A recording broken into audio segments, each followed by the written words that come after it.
فَهَدَى اللَّهُ الَّذِينَ آمَنُوا، تو اللہ نے ہدایت کر دی ان کی جو ایمان لائے تھے. کس کے بارے میں ہدایت کر دی؟ لِمَا اخْتَلَفُوا فِيهِ مِنَ الْحَقِّ، جس حق کے بارے میں انہوں نے اختلاف کیا تھا. کچھ نے کہا یہ حق ہے، انہوں نے کہا نہیں یہ حق نہیں ہے، یہ حق ہے. یہ حق ایک چیز ہوتا ہے، حقیقت، ریالٹی. ٹھیک ہے، تو اس کے بارے میں جو ان کا اختلاف ہوا تھا، جو ایمان والے تھے اللہ نے انہیں ہدایت کر دی کہ تم نے کیسے بیہیو کرنا ہے.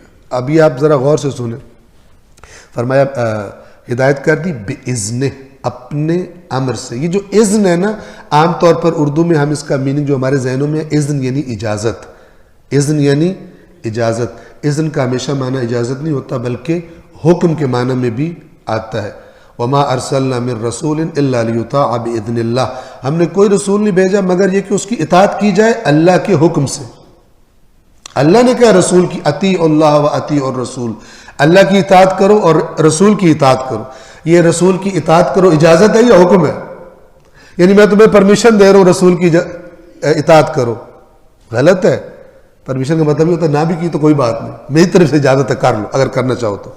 لیکن رسول کی اطاعت کرنا بِإِذْنِ اللہ یعنی بے امر اللہ. اذن کا معنی اگر آپ لغت دیکھیں گے، ڈکشنری دیکھیں گے عربی زبان کی، تو آپ کو دونوں ملیں گے. اب دیکھا جائے گا جس کانٹیکسٹ میں لفظ آ رہا ہے وہاں اجازت ہے یا وہاں پر حکم مراد ہے. تو اللہ نے اپنے حکم سے، اپنے امر سے وہ جو ایمان لائے تھے ان کی ہدایت کر دی اس حق کے بارے میں کہ جس میں انہوں نے اختلاف کیا تھا. اب یہاں پر میں آپ کی خدمت میں عرض کروں، امت اسلام کا ایک بہت ہی بنیادی ترین مسئلہ شیعہ اور سنی کا اختلاف، مثلا کہ خلافت جو ہے وہ حضرت ابو بکر کی بنتی تھی یا مثلا حضرت علی کی بنتی تھی. ٹھیک ہے، اس کے بارے میں مثلا دونوں گروپس اپنے اپنے دلائل رکھتے ہیں اور تقریباً 1300 پلس ایئرز سے، سالوں سے یہ سلسلہ جاری ہے. دیکھنا یہ ہے، توجہ کریں، دیکھنا یہ ہے کہ اس معاملے میں رویہ کیا اختیار کیا جائے. اختلاف ہے، اختلاف کا انکار نہیں ہے. حتیٰ کہ جو مثلا ہماری برادران اہل سنت کی جو موسٹ اوتھینٹک کتابیں ہیں اس میں بھی اس اختلاف کا ذکر بڑا کلیئر ہے. 6 مہینے بعد صلح ہو گئی مثلا، یا دیر سے ہوئی یا مثلا جلدی ہو گئی، اس سے قطع نظر رسول اللہ کے دنیا سے جانے کے بعد خلافت کے معاملے میں اختلاف ہوا ہے، یہ کنفرم ہے.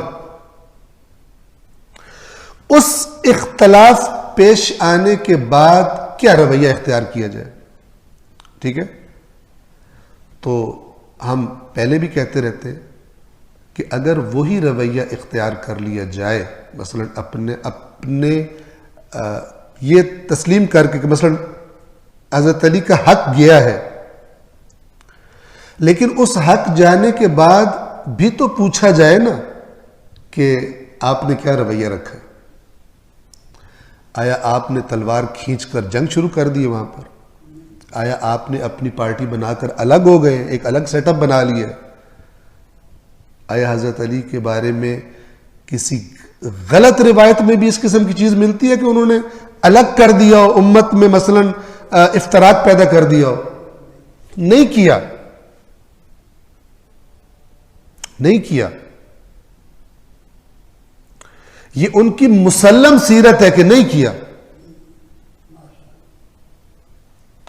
آپ مثلا ہم برادران اہل سنت کا ورژن نہ لیں، ہم اہل تشیع کا اپنا ورژن لے لیں، تو بھی کنفرم ہے کہ انہوں نے افتراق نہیں کیا، اختلاف تھا. اختلاف اور افتراق میں کیا فرق ہے؟ اختلاف یعنی رائے نہیں مل رہی، میں سمجھتا ہوں یہ ٹھیک ہے، وہ کہہ رہے ہیں یہ ٹھیک ہے.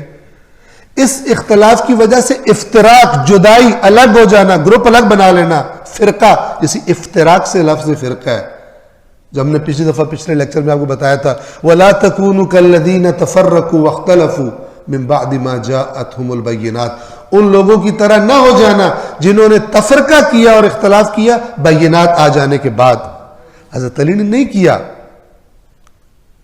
حضرت علی نے کوئی الگ گروپ نہیں بنایا. اسی طرح ایک ہی امت باقی رہی. یہ اتنا بڑا بوجھ انہوں نے اپنے کندھوں پر نہیں لیا.